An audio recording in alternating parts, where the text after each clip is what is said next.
3లోకి వచ్చా. కారం రెడీ అయిపోద్ది.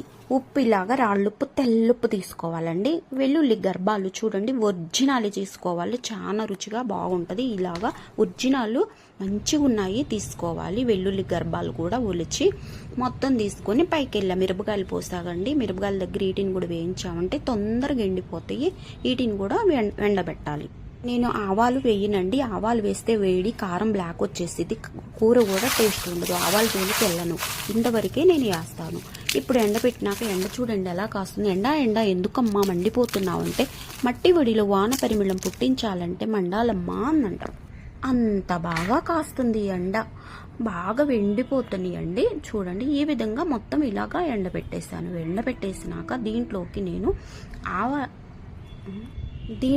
నేను ఇంకా ఎండిపోయిన తర్వాత మిషన్ దగ్గరికి వెళ్ళటానికి నేను ఇదిగండి ఆముదము కూడా వేస్తాను. ఆముదము దీనికి సరిపడా ఆముదము కూడా వంట ఆముదం వేస్తానండి. ఈ కారం అంతా నాకు కాదు, అమెరికాలో మా బాబాయ్ గారు వాళ్ళ అమ్మాయి ఉంది, ఆ అమ్మాయి కూడా.